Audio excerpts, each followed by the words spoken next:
After worrying about her thin and frail new student for a few days, Sarah followed him after school only to see him entering a beautiful mansion. "Everyone, let's welcome our new student Luke. His family just moved to town," Sarah said to her 6th grade class, but she wanted to take the words back almost immediately. The boy she had just introduced looked at his feet almost ashamed. One arm touched the other as if to protect himself. His clothes were too small for him, yet he was the skinniest 11-year-old she had ever seen. His hair was greasy, but it was almost like he had tried to hide it with some styling or gel.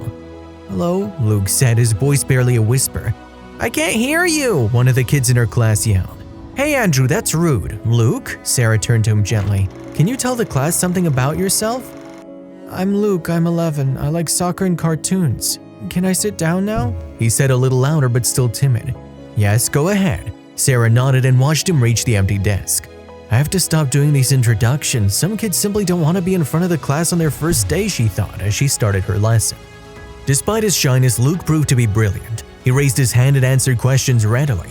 It was a rare sight considering he was changing schools in the middle of the school year, but Sarah was pleased to learn more about him and see him opening up. At recess, she spotted him talking to a few kids but frowned because he didn't have a plate of food unlike everyone else. He might not be hungry, and that's fine, she told herself, and went to the teacher's lounge. I'm gonna have trouble for the rest of the year," Sarah heard her friend Melissa complain as soon as she entered the room. She was an 8th grade teacher. "Mel, what's wrong?" "I just got this new kid John. He's obviously a class clown and wants everyone's attention. All the kids were oohing and eyeing about his sneakers and smartwatch or whatever," Melissa sighed. "He also brought his iPhone and his iPad to class. I wish parents actually parented instead of just pushing screens on their kids. It was distracting. I hope he settles down." "You have a new kid too?" Sarah wondered, although John didn't sound like the new student in her class. "Yes, you?" "Yeah, but he's a reserved kid, skinny. His clothes are too old and small for him. Shy, but he's smart. He had already read the book we were discussing," Sarah continued. "Could they be related?" Melissa said. "Wait, you said his clothes were worn? Maybe not." "Yeah, I think so. Your description of John sounds like the complete opposite, so no," Sarah nodded. "I'm a bit worried. He didn't have any food at the cafeteria." "Oh, you think he doesn't have enough for food?" "Exactly, but I can't do anything about it today, I guess. I need to find out more about him," Sarah commented almost wistfully.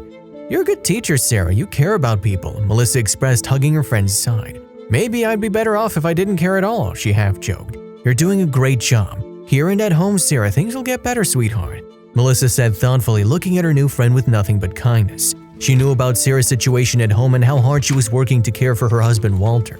A freak accident at a warehouse left him in a wheelchair a few years ago, and Sarah was doing everything she could to hold the fort.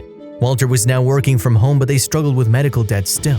They were both working hard trying to solve their financial issues so they could finally attempt to start a family. They worried that Walter's condition had also affected his fertility but wouldn't be able to focus on that or get the proper medical assistance until they cleared their debts. "Luke, would you like this granola bar?" Sarah asked at the end of the day. All the kids had exited the class already, but Luke had taken longer to pack his things. His eyes widened, but he schooled his features quickly. "You don't want it?" "No, this has a lot of sugar and I'm on a diet a little," Sarah smiled. The boy approached, took the granola thankfully, and bid his teacher goodbye. Sarah saw him walk out of the school through the classroom window. He didn't get on a bus or no one picked him up. "I hope he lives nearby," she thought worriedly. Just then a fancy SUV pulled up and Sarah heard a woman yelling, "John, get in!" A kid separated from a group of other students, waved goodbye and got into the car. Sarah could easily recognize everyone at school, so John must be Melissa's new student. Obviously, he was in a much different situation than Luke. Tomorrow she would try to ask him about his parents and his home life. Sarah would do her best if he needed help, especially with her food during hours. "Hey Luke, can you come here for a sec?" Sarah asked the following day when the recess bell rang and all the other kids ran out. "Can you tell me a bit about your parents? Do you think they'll be up for a parent-teacher meeting soon?" Sarah prodded. No, they're busy." Luke shook his head and got quiet. "Are you sure? Luke, the truth is I'm concerned. Are you eating well at home? I can help you sign up for some resources so you can eat from the cafeteria and…" "What? No, I'm fine. I don't like cafeteria food. I eat a lot at home," Luke said, shaking his head more. "Are you sure?" "Yes, can I go to recess now?" Luke asked, fidgeting. "Go," Sarah responded, sighing as he left. Luke didn't realize how adamant Sarah was about helping her students, so he couldn't have known she would follow him home after school, but she did. She was sneaky about it too. Shockingly, Luke walked and walked and walked. It was almost 30 minutes before they reached a beautiful community. Sarah knew that only the wealthiest people in town could afford such a home. Maybe his mom is a maid there, she thought, and kept following him from a distance with her car. However, things got even more confusing when Luke stopped in front of a fancy mansion with a gorgeous front yard, took out a key from his pocket and went inside. If he's the maid's son, why would he have a key? Wouldn't he go through the back or kitchen? Sarah continued speculating. She parked a few houses down from that mansion and stared, wondering what to do. Suddenly, a loud and fast car drove around and parked in the driveway. It was the luxury SUV from yesterday. A woman in brand-name clothes got out of the driver's seat, and John, Melissa's student, did too. He was drinking from a soda cup. "Luke, come!" the woman yelled, and Sarah's brows lifted when Luke rushed out of the house. He went right to the trunk and started taking out bag after bag. Meanwhile, the woman ordered him around, sometimes criticizing him for not going faster. "Hey loser, bring my iPad!" she heard John yell from a second-floor window, and Luke reached into the back seat for an iPad. That scene had seemed so odd and yet familiar somehow, but Sarah couldn't place it. But one thing was clear, Luke didn't seem to be the maid's son at all. Despite her better judgment, she got out of her car and went to one of the windows, hiding in the bushes so no one would spot her. She saw Luke in the kitchen washing dishes. The woman came down and ordered him around some more. Clean the floors, wash her car, shine the silver, and more. Finally, things clicked when Luke responded, "Yes, stepmother." Oh my God, Sarah was shocked. That's why the scene had been so familiar and strange. Luke was Cinderella. There was no better way to explain it. "When you're done, get to your room and don't come out. I have friends coming over. No need to embarrass me." Luke's stepmother spat and went upstairs. Sarah watched as Luke did everything his stepmother asked and went to a cupboard under the stairs. She waited for a while in case there was some kind of storage spot or broom closet, but Luke didn't come out. So her new student was not only Cinderella but Harry Potter too. "I can't take this anymore," Sarah said, pulling out her phone as she walked away from the mansion to her garden. She called the police, explaining the situation and how Luke was treated as an indentured servant by his stepmother. To her surprise, they took the report seriously and came to the house only a few minutes later. Sarah greeted them and went with them as they knocked on the door. "Yes," Luke's stepmother greeted them with a bright smile. "Hello, ma'am, is there an 11-year-old kid living here?" one of the cops, Officer Figgins, asked. "Yes, my stepson Luke," she answered. "What's your name, ma'am? Can you call the boy?" "I'm Catherine, of course," she added and looked behind her.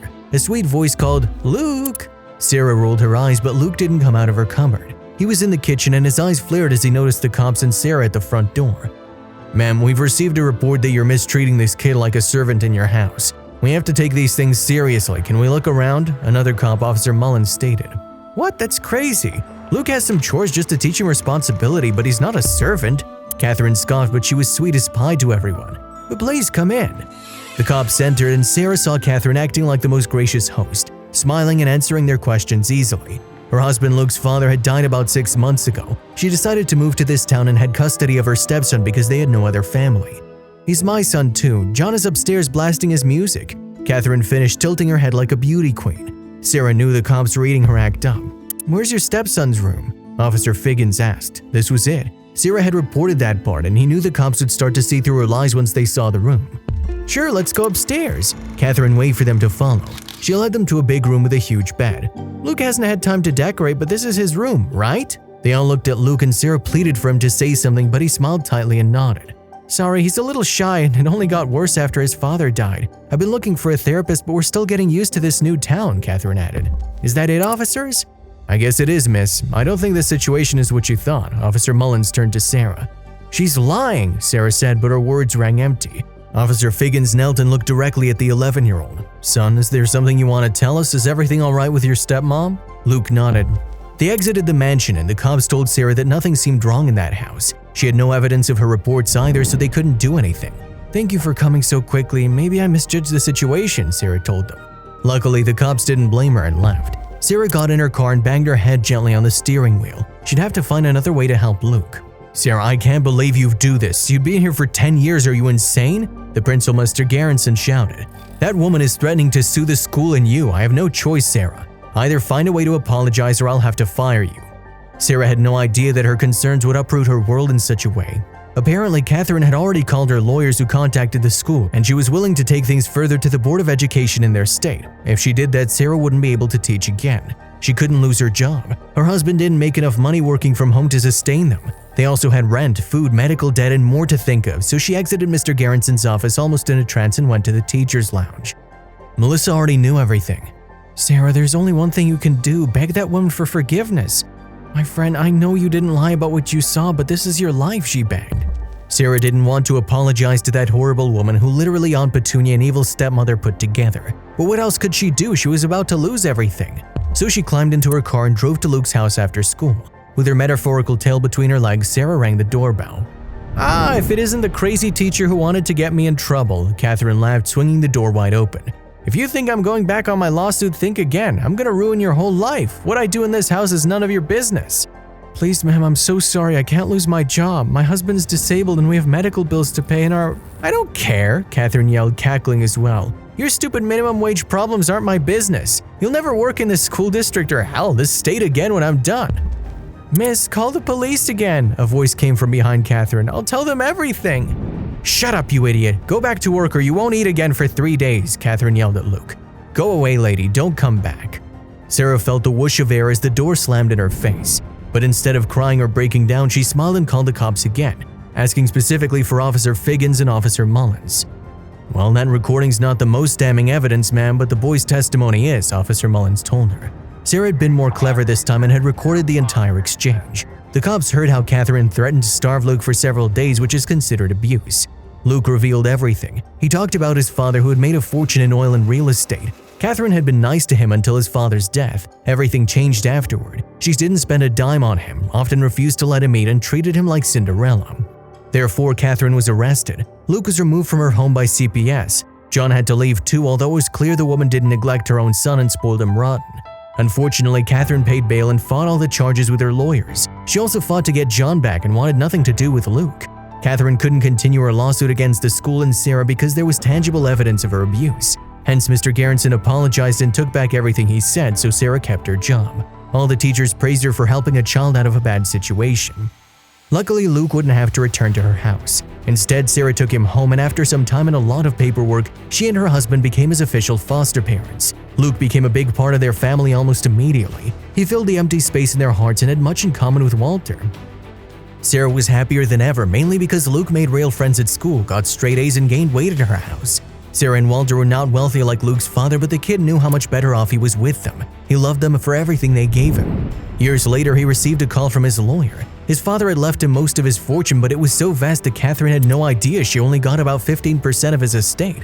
However, Luke could only receive it when he turned 21. He went back to Walter and Sarah, his parents, and offered them money. They didn't want to take it, but Luke insisted, clearing all their debt, buying them a house, and paying for a new type of surgery that helped Walter walk again. Afterwards, Sarah and her husband toyed with the idea of visiting a fertility clinic and getting pregnant. But saving and raising Luke, they decided to continue fostering and eventually adopted a little girl, Kelly. She adored her big brother who often came to visit. "Can you read me something? Cinderella's my favorite story," Kelly said one night when Luke had volunteered to tuck her in. He smiled and grabbed the book from her shelf. "Really?" he asked, staring at the book and sighing. "Well, it's more real than you know, Kelly."